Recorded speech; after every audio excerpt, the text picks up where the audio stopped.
Right now at noon, how community members are speaking out after students with disabilities were not allowed on a local swim team.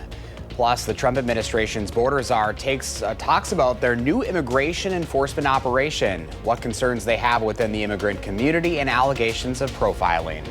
This is News 3 Now at noon. Thanks for joining us today. I'm Josh Breiter. Right now, community members are urging the Madison School District to make a course correction. That's after two swimmers with disabilities were told they must try out for the swim and dive team without any accommodations. Asha Shukla is a senior who's been swimming with the team for 2 years. She participated as an exhibition swimmer, meaning she did not compete against other teams. Arayla Bergstrom is an incoming freshman. She spent her middle school years watching Asha, eagerly waiting to join the team herself. Due to the program's growth, the exhibition option that allowed students with disabilities to be on the team has been removed.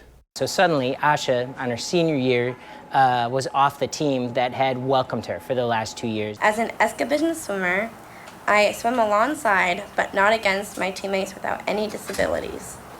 This respects our differences and lets us celebrate our victories together. The school still hasn't provided reasoning as to why the exhibition swimmers were the ones at risk. News 3 Now has reached out to several people in the district for answers. A district spokesperson sent us this response saying, quote, "The district is deeply committed to ensuring all students have access to safe, inclusive, and welcoming opportunities in our schools," end quote. Now to a scam alert in Dane County. Officials say scammers are calling and texting people pretending to be law enforcement. They say some are even using AI to mimic real voices, including local officials. They'll claim you have an arrest warrant and demand payment through gift cards, cryptocurrency, or bank transfers. Remember, police will never call, text, or email asking for money. If you get a message like this, hang up and verify using the agency's official website or CCAP. Well, temps are finally on the way back up. First Warn meteorologist Jacob Montesano has a first look at our forecast this afternoon. Beautiful day out there. Yeah, temperatures already in the lower 70s, and over the weekend we didn't even see high temperatures at any point in the day reach the 70s, at least for most of the area. Still a few locations hanging on to the upper 60s, but we continue to be a few degrees warmer than the previous day, and that's going to continue to be the trend. Now, looking at the current radar, we're not seeing any rainfall. Could see some showers later in the day, but there's a better chance of rain overnight. Now, we're going to continue to see a good amount of cloud cover. Still going to see some peaks of sunshine for sure, but once we get to the overnight hours, looking off to the west, we'll see some showers and a few isolated thunderstorms roll through the area. We're not expecting a ton of rainfall, but this could last into Wednesday morning and could occur during the Wednesday morning commute. But again, we're still not expecting rainfall to be too heavy, maybe some moderate pockets of rainfall. But for the most part, this will be just a few quick showers. And then by the noon hour Wednesday and most of Wednesday afternoon, we're going to be fairly dry. Still can't completely rule out an isolated shower, but the best chance will be in the morning. So for today, we're going to have those high temperatures in the lower 70s. Excuse me. Then during the overnight hours with those cloudy skies and the chance of rain, we're going to have mild lows in the upper 50s to low 60s, a little bit above normal compared to the average low for this time of the year. And then looking at tomorrow's forecast, there is a chance of rain in the morning, but by the afternoon we should be dry, although we're going to continue to be fairly cloudy with high temperatures back in the lower 70s. Now, these 70s may turn into 80s by the time we get to the end of the week, and we also will have a chance of rain again for the end of the week, so I'll talk more in detail about both coming up a little bit later. Summer's not over yet. No, it's certainly going to feel like it by the end of the week, though. All right, Jacob, thank you. Another Democrat is officially entering the race for governor. Milwaukee County Executive David Crowley has announced he is running. He joins Lieutenant Governor Sarah Rodriguez as the two highest profile candidates in the 2026 race to replace Governor Evers. At 39 years old, Crowley would be the state's first black governor, while Rodriguez would be the first woman elected to the post. Two Republicans have also declared their candidacies: Washington County Executive Josh Schoeman and businessman in Milwaukee, Bill Berrien. That primary is less than a year away.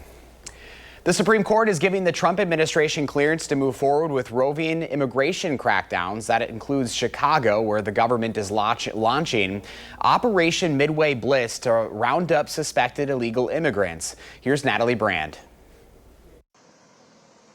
One day into a new immigration enforcement operation in Chicago, the Trump administration says it's targeting public safety and national security threats. We're not out sweeping neighborhoods. We're not out looking for non-criminals. Now, if we run into a non-criminal during these operations, they're absolutely going to be taken in custody. Operation Midway Blitz in Illinois comes as the Supreme Court has temporarily removed limits on what critics call aggressive, unconstitutional immigration roundups based on factors, including a person's apparent ethnicity. The High Court lifted a lower court's order in California that had blocked those tactics while a legal case continues. I don't talk about pending cases before the Supreme Court. We've decided this one issue, but the case is going back down. There will be further proceedings in the court below. Justice Sonia Sotomayor appeared on CBS Mornings. She wrote a scathing dissent calling it a misuse of the emergency docket and saying we should not have to live in a country where the government can seize anyone who looks Latino, speaks Spanish, and appears to work a low-wage job.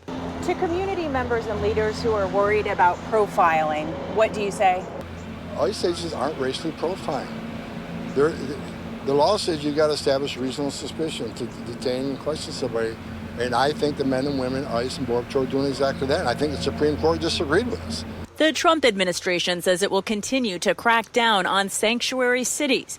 The mayor of Chicago says the city did not receive advance notice of the enhanced immigration action and remains opposed to any potential militarized enforcement. The president has not yet announced a deployment of National Guard troops to the city. Natalie Brand, CBS News, the White House. A birthday message apparently from President Trump to Jeffrey Epstein in 2003 is part of a new document released by a House committee. The Republican-led U.S. House Oversight Committee obtained the card and series of other records under subpoena from the Epstein estate Monday. Democrats on the panel first released an image of it, noting the birthday message closes with a reference to a wonderful secret. Trump has repeatedly denied making the sketch or note. I don't even know what they're talking about. Now, somebody could have written a letter and used my name, but that's happened a lot. I'm not a drawing person. I don't do drawings of women, that I can tell you. The president has filed a $10 billion defamation lawsuit against the Wall Street Journal and its owner for reporting the note's existence. Also included in the records released by the Epstein estate, a birthday message to Epstein apparently from former President Clinton, written in 2003 before Epstein's conviction. Right now, the state Supreme Court is hearing arguments in a case against the Pabst Brewing Company. The family of pipefitter Gerald Lorbecki filed a multi-million-dollar lawsuit against the company. In 2021, a jury found Pabst and 4 other companies negligent in violating Wisconsin's Safe Place statute. The verdict came after doctors diagnosed Lorbecki with mesothelioma in 2017 and died in 2018. Before his death, he alleged negligence led to him by being exposed to asbestos on the job. It's one thing if you were to say Pabst came upon when they bought this building, this stuff was there, they didn't know it was there. Mr. Lorbecki, this is his job, but how do you square Pabst continuing to purchase asbestos, knowing it's hiring people to cut into it? The Supreme Court has yet to rule on the case, which will have implications on how lower courts will calculate damages paid out in similar cases. Coming up next on News 3 Now at noon, why some packages of cheese are being recalled, plus what the Fed is saying about Americans' confidence in finding a new job.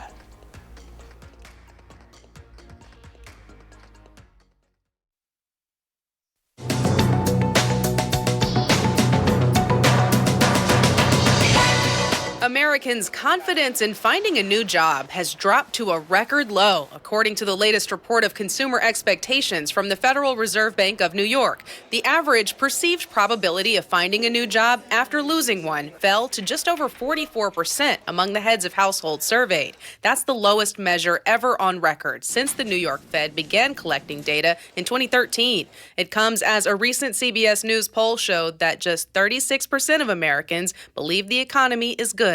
PNC Financial has announced plans to buy First Bank Holding Company in a deal worth more than $4 billion. The acquisition would expand PNC westward into Arizona and Colorado, where it would become the largest bank in Denver. The deal is expected to be completed sometime early next year, after which all First Bank branches will convert to PNC. And Ohio-based Middlefield Original Cheese Co-op is recalling specific packages of its cheeses due to a possible listeria contamination. Affected products include the company's Dilly Pickle Monterey Jack, organic Gouda, mozzarella, and bags of shredded cheese. The recalled cheese products were distributed between May and August in Ohio, Minnesota, Wisconsin, and Texas. Customers can return the recalled cheese to the place of purchase for a refund. That's your CBS News Money Watch report. For more, log on to CBSMoneyWatch.com. At the CBS Broadcast Center, I'm Jesse Mitchell. Here's the stock report at the noon hour. The Dow is up 106 points, NASDAQ up 37, and the S&P 500 up nearly 5 points. Our Call for Action volunteers are in the building taking your consumer complaints and taking action on your behalf. Call for action at 608-270-2833, or you can also submit a claim anytime at channel3000.com/call-for-action. Straight ahead at noon, we'll have the latest farm numbers, and we're also tracking some rain in the first warn forecast. And later on Live at 4, Dr. Jeff Pothoff on reducing birth defect risk factors for women under 50.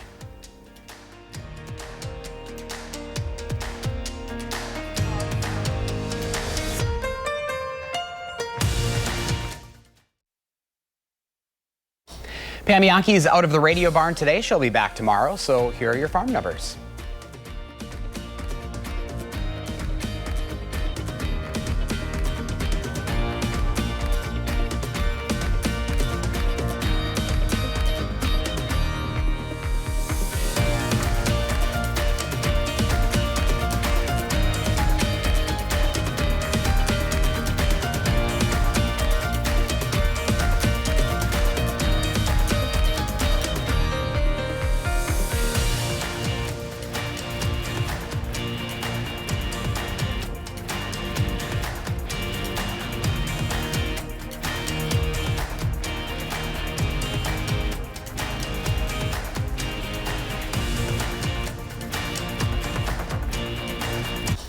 A first warn traffic note for both cyclists and drivers. Ongoing storm sewer work is closing a popular bike path on the Isthmus. The Capital City Trail is closed from South Blount Street near MG&E to Brearley Street near McPike Park. Parking is banned on East Main Street due to this work, as cyclists will need to detour onto that stretch. City officials say all other entrances to the Capital City Trail will remain open. Right now, News 3 Now's 40th annual Coats for Kids Winter Coat collection is underway. You can make donations at any Madison area Clinky Cleaners. We're looking for kids' winter coats, jackets, and accessories. There's a special need this year for infant, toddler, and larger teen sizes. Adult donations are also accepted. You have until October 4th to donate. We are tallying up those donations. We'll have an update for you on News 3 Now at 6 and share those updates over the course of the next few weeks. Well, we are tracking some chances for rain later tonight. Here's first warn meteorologist Jacob Montesano with the latest forecast. Hi, Jacob.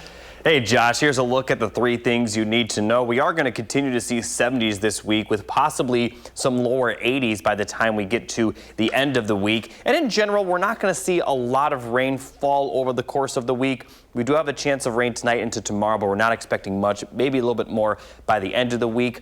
But we don't have any really big rains in the forecast. Now let's start with that chance of rainfall. Cloudy to partly cloudy skies today, but we're not expecting rainfall until the overnight hours, where we will see some showers and maybe a few isolated thunderstorms move into our area from the west. Once it moves through the region, though, likely just going to bring some shower activity. Not expecting any thunderstorms. Could see some heavier pockets of rain, but still the rainfall is not expected to be in abundance. And once we get to the afternoon, just a few very light lingering sprinkles will be possible. We'll continue to see a good amount of cloud cover, especially for areas east of Madison.